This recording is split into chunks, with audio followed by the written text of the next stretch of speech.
Hi guys, it's Mark Zicree, Mr. Sci-Fi, also known as Mark Zicree of Space Command.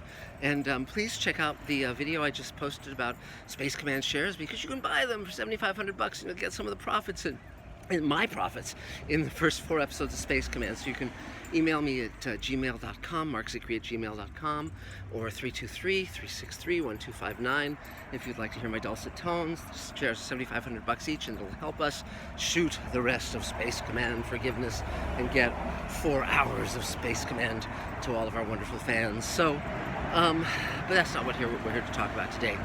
What we're here to talk about today is the passing of a wonderful actor, Rutger Hauer. So Rutger Hauer, as many of you know, starred as Roy Batty in Blade Runner. He was the lead villain.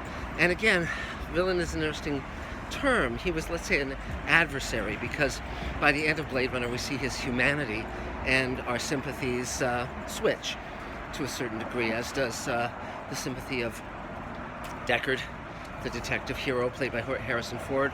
And it was really a performance of a lifetime and the role of a lifetime. Now, I haven't seen Rutger Hauer's earlier films, the Dutch films that he did with Paul Verhoeven, who directed Starship Troopers and RoboCop. And I've seen some of his other roles, like Lady Hawk and Hobo with a Shotgun. And I actually even met Rutger Hauer. I met him a couple times, actually, and he always seemed like a nice guy and a sensitive man and a good guy. And I was very glad that I got a signed photo of him as Roy Batty, because Blade Runner is one of my very favorite films. But what I wanted to talk about was the wonderful quality of film and television in the fact that one role that might be only a matter of days or weeks for the actor can last decades, can outlive them, can be something that we all love and share, and that millions of people, many times people who have not even been born when the movie came out, can see and enjoy and hold to their hearts. And certainly Blade Runner is one of those films, and Roy Batty, one of those characters.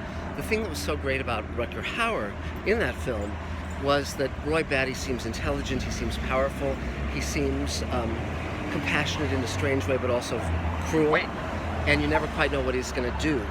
And his lines are not the expected lines. For instance, when he quotes William Blake in, when he encounters James Hong in the freezer. So I'm just really glad that I got to meet him. I'm really glad that I got to benefit from his art and got to see him in his great role. And, it's just wonderful. And fortunately, we know from the outset that he is a replicant, as opposed to that controversy between Harrison Ford and Ridley Scott about whether Deckard is. And my opinion is that Deckard shouldn't be, by the way. But I think that Rutger Hauer really was the exact perfect actor for that. Now, in some of the obituaries, it's been saying that he wrote his end scene, his end lines when he dies at the end of the movie. But that's not actually true. He embellished on those lines, but they were actually, for the most part, written by the screenwriter. So just to kind of let you guys know that. But again, it's just perfect, the way they dress him, the way he looks, the light hair, those incredible blue eyes. Just an amazing man, amazing performance, and you get a sense of just a presence, very charismatic. And so I guess what I'm going to do is I'm going to go back and watch Blade Runner again and lift a toast to Mr. Hauer. And I talked to him. I was very interested in actually having him in Space Command, and now, of course, sadly, that won't happen. But I mean, I find myself really having a great opportunity to work with so many stars that I grew up with and that I love. I mean, the fact that we shot a scene with Nichelle Nichols is very meaningful to me, and many, many more wonderful actors to come. So that's about it for now. We'll talk again real soon. Thanks a lot. Bye, guys.